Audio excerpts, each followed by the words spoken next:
John chapter 3 I'm preaching on today. We're in the midst of a teaching series. The details will come up on our YouTube channels and Spotify channel if you want to catch up with some of the talks. And so enjoy those for sure.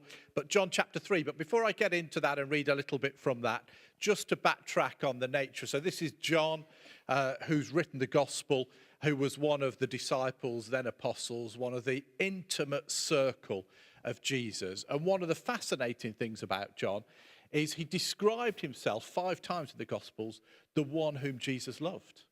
And when you first come across that, you hear it and you think, it's a bit arrogant, isn't it? The one whom Jesus loved.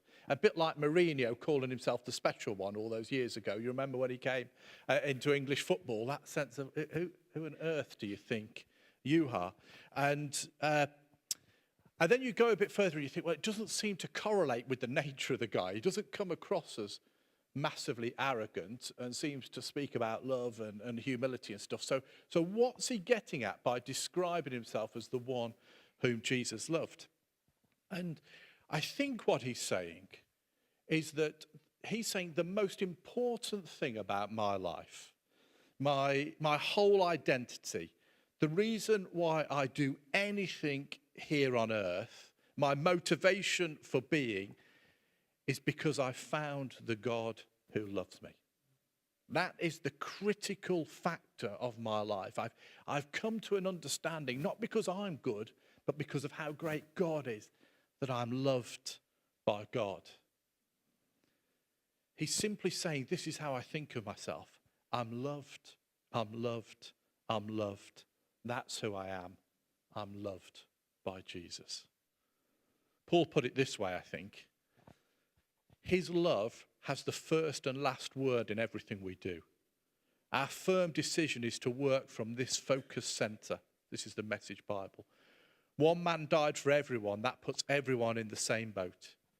He included everyone in his death so that everyone could be included in his life, a resurrection life, a far better life than people ever lived on their own. You see, we know God doesn't have any favorites. So when John says, that I'm the one that Jesus loved, he's saying, I've come to such a level of understanding of this. And whatever else is going on in your life, whether you've been a Christian for decades or 10 minutes, the thing that I would hope you would know above all else is that you are incredibly loved by God. And one of the reasons we're looking through John's gospel over these many weeks is because maybe something of the reality that he got of how secure he was in God, how loved he was in God, may some of that get into our spirits because it changes the whole direction of our lives.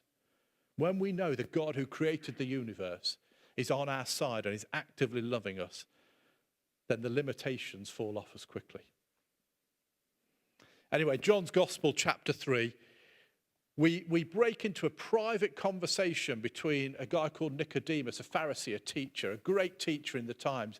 And he's obviously fascinated by Jesus. And we eavesdrop into a one-to-one conversation these guys are having.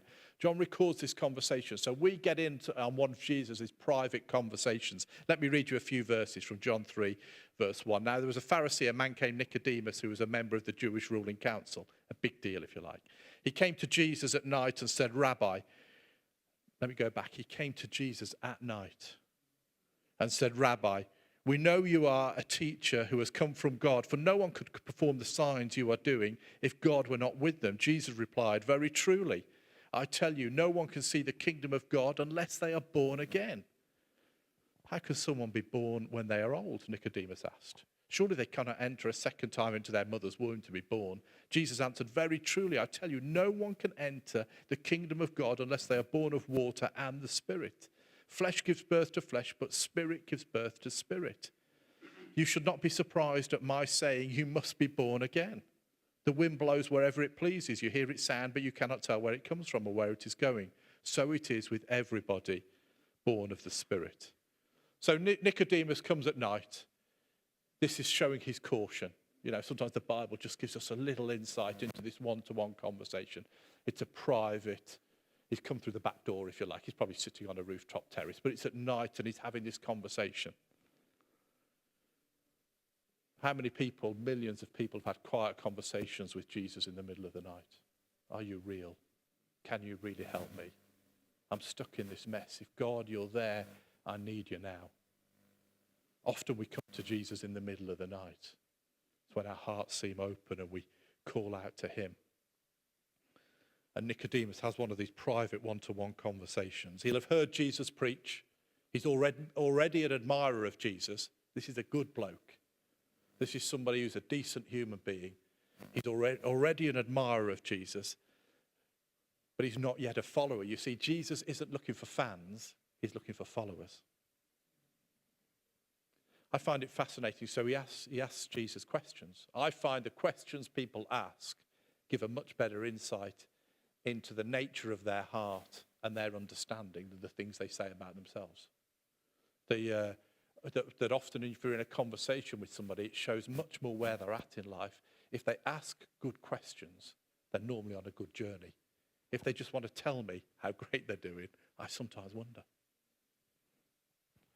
Questions can show humility, show intelligence, a desire to learn. You know, that we're on the right page in life, rather than disinterest, arrogance, or fear. We live in a world at the moment where everybody wants to give their opinions, and not many hearts are open to asking questions. Are we willing to open our hearts and ask Jesus questions? Am I in the right place? Am I doing the right thing? Am I following in the way you'd want me to follow? Jesus does not need us to tell him all about our lives. So he was taking a risk. He's putting his toe in the water. He was wondering, is Jesus all he seems to be? He was willing to grapple with Jesus to try and work out whether this life that Jesus is talking about was for him. What does it mean to become a Christian? And then Jesus uses this phrase, you must be born again. Now, Nicodemus isn't a thick bloke. He knows Jesus isn't talking about physical birth. He knows he's not talking about climbing back into his mother's womb. My late mom, who loved me very much, and I loved her very much, she used to tell the story that when she gave birth to me, she'd be in the hospital room, and she said I'd be lying next to her in the basket or whatever, and she said I was like an uncooked chicken lying there. She said